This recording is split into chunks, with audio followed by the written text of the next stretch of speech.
hard to achieve. It is easier to believe in a wrong and a right with any issue, really. But life isn't that simple. There are lots of shades of gray. In my life, I often find a pull from two different directions when it comes to one of many issues that I really care about, and that's anti-Semitism. On the one hand, generally more conservative older Jews want to define anti-Semitism as a threat from the left. They define anti-Semitism on college campuses for young Jews and leave very little room for any definition that isn't theirs. On the other hand, when anti-Semitism isn't being defined within the Jewish community, it is being defined by non-Jews. Like with any oppression, this is problematic. White people don't get to define racism. Men don't get to define sexism. In the same way, non-Jews do not get to define anti-Semitism. Today, I want to redefine anti-Semitism from a young, left-wing, and Jewish perspective. Before anything, I think that there are a few important things to note about anti-Semitism. Firstly, anti-Semitism does not manifest itself in the same way as other forms of oppression. Unlike racism against black and brown people, for example, anti-Semitism relies on the idea that Jews see ourselves as better than other people. Jews are wealthy, Jews are smart, Jews run the insert any term here, banks, media, Hollywood, politics, and there are more. So anti-Semitism can be compared to the model minority myth that is often talked about in regards to Asian people. The model minority myth is the idea that Asians are smart, like the stereotype Asians are good at math. This doesn't sound like a bad thing, nor do the ideas that Jews are wealthy or well-off or smart, but they're damaging. They excuse violent anti-Semitism and make Jews feel unsafe. Secondly, I want to break down the wealthy Jew trope in more detail.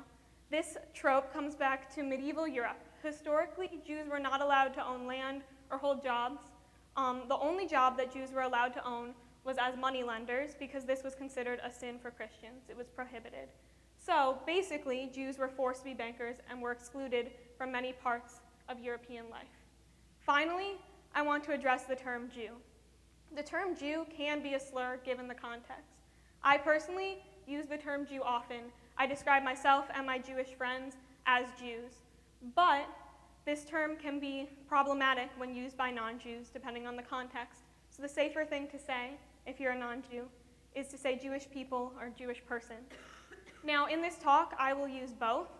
However, I think that it's important to note about anti-Semitism on a larger scale. That is, why is it an insult in the first place to be a Jew? What makes it insulting to be called a Jew? Now, I am Jewish, and I'm in college. I go to Earlham College right here in Richmond, Indiana. I grew up in Evanston, Illinois, the daughter of academics and teachers, both Jewish and both Earlham alum.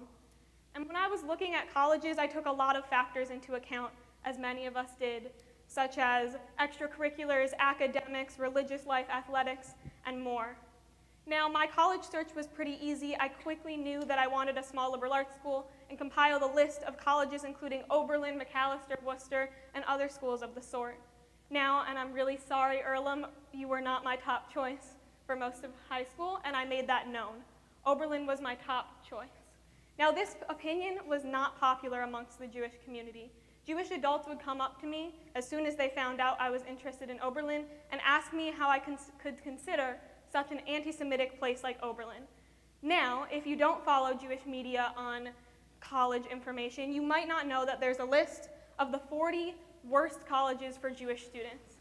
You might ask, how do they decide who is on the list? Now, that boils down to one main issue, Israel-Palestine. Now, this talk is not about Israel-Palestine, but it does prove to be an important part of this talk. The list, as shown here, chooses colleges based on whether or not that college has taken on anti-Israel resolutions or anti-Israel sentiments, or whether or not their Students for Justice in Palestine, SJP chapter, is popular. Oberlin makes this list alongside colleges like Vassar College, University of Michigan, Brown University, and Columbia University, and many more. There are 40 of them. There's also a list of the 40 best colleges for Jewish students, and the criteria are the same. Whether or not a school is pro-Israel is the determining factor for whether or not the school makes this list. Now, both articles do address important anti-Semitic tropes, but at the end of the day, it boils down to only whether or not the school is seen as anti-Israel. But that begs the question, is it hard to be a Jew on college campuses? It is really easy to point out right-wing anti-Semitism. It's easy to point it out to my left-wing friends because it is blatant. It is pre-Holocaust reminiscent anti-Semitism. It is David Duke endorsing Donald Trump. It is shouts of Jews will not replace us in Charlottesville. It is Rothschild's conspiracies and hook-nosed Jews caricatures. And don't forget about the globalists. And no, Ivanka and Jared don't make up for that. Right-wing anti-Semitism, everyone sees. But left-wing anti-Semitism, my friends don't see.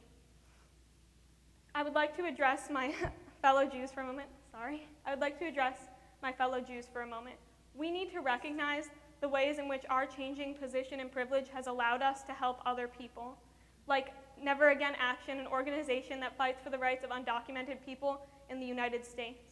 We also need to recognize that our own oppression and allyship does not excuse pain we, indirectly or not, put onto others. Jews historically have been a part of progressive radical movements. Jews marched alongside Dr. Martin Luther King Jr. The women's movement of the 1960s and 70s was spearheaded by Jews Gloria Steinem and Ruth Bader Ginsburg. I intend to follow in these footsteps. All that being said, I do regularly experience anti-Semitism at college. Now, before you roll your eyes, recognize that my college is not unique in this way. Nearly every single one of my Jewish friends at any school across the US experiences anti-Semitism on their campuses. Every year, when I go home for winter break, my rabbi hosts a dinner, and we all get together and talk about everything. It starts off with small talk, but once we all sit down, my rabbi asks, what happened this semester? What happened on campus? How are you feeling? And then, one by one, we go around the table and share our anti-Semitic experiences at school. My freshman year, it was the guy who called me Jewish looking, and it wasn't a compliment. My sophomore year, I got called a Zionist bitch by people on campus who I didn't know and who didn't know me or my Israel politics, and it still wouldn't be okay. And my junior year, I was called a self-hating Jew for having the audacity to criticize Israel, or the professor who referred to the rich Jews. My list goes on, and so do my friends, and the range varies greatly. There's my friend whose friend had urine thrown on them for being visibly Jewish, or my friend who got spit on for wearing a kippah in public. So the lists keep growing. Yet, left-wing anti-Semitism, my friends don't see. When I expressed what happened with the guy who called me Jewish-looking, my friends were like, why does that bother you? You do, after all, look Jewish. And what does that even mean? Jews have been seen as having big noses and red curly hair, and this idea goes back to the emigration of Jews to Europe. The Jewish people originate in North Africa and the Middle East, and a lot of these stereotypical features come from there. But more importantly, Jews are more than just one thing. There are Jews of every race and color, so not only are these stereotypes outdated, but they're also really damaging. So, let's talk about Harry Potter. So, if you can all think back to when you read Harry Potter, there are the Gringotts bankers, these goblin bankers with large noses, hook noses, and they like money. They're bankers.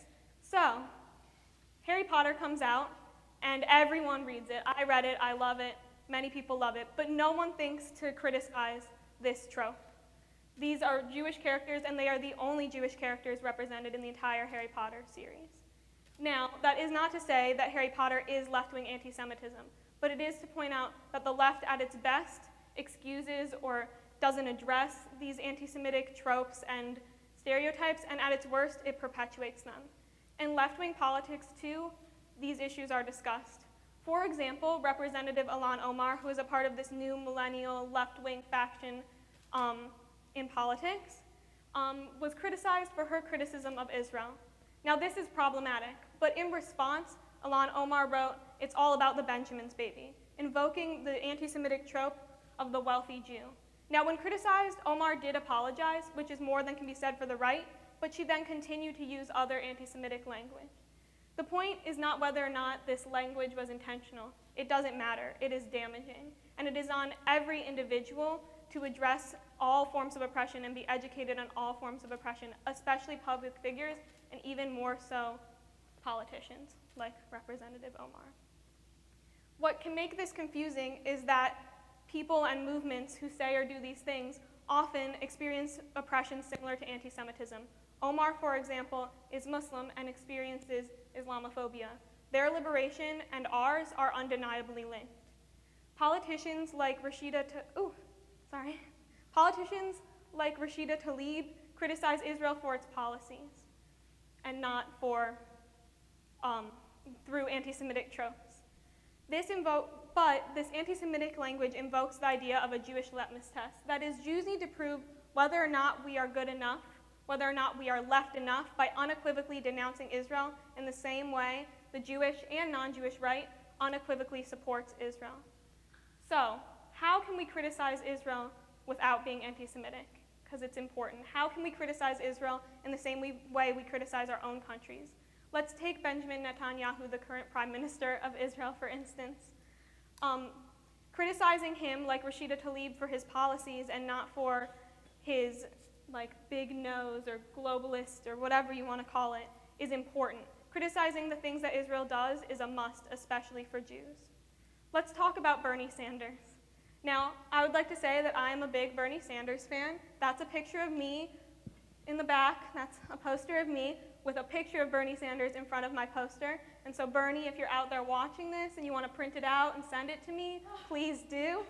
But that's a story for another time. So Bernie Sanders is Jewish. And people like to argue that if they are supportive of Bernie Sanders, they cannot do or say anti-Semitic things. But this is not the case.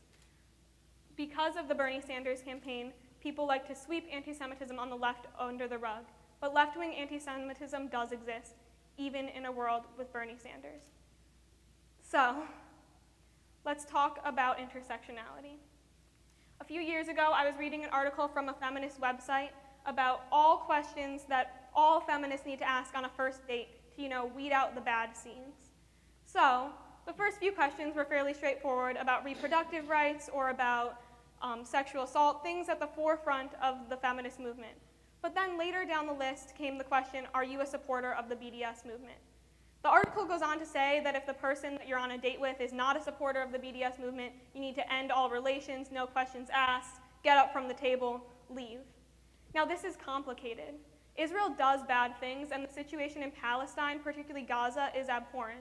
But I, a Jewish American, think that BDS oversimplifies things. Now that being said, my opinion doesn't matter. That is not what this is about. My experience has been that BDS as an organization sweeps anti-Semitism under the rug. It offers a platform for anti-Semitic language to be used and doesn't address it or confront it. And so, whether or not you believe in BDS is not the point. The point is that how can we address anti-Semitism and criticize Israel? So why does this matter? And more importantly, why does this matter to non-Jews? Because the left-wing community, I truly believe, is one based on caring and justice. Wokeness has been oversimplified. Wokeness has been oversimplified, and wokeness has been used as a contest. We need to break down the ideas of wokeness as a contest and address anti-Semitism on all spaces. Our intersectionality needs to include Jews. We should all care because we care about other people, because anti-Semitism is isolating, and because our liberations are tied. The way that we can start to include Jews is by listening to Jews. Thank you.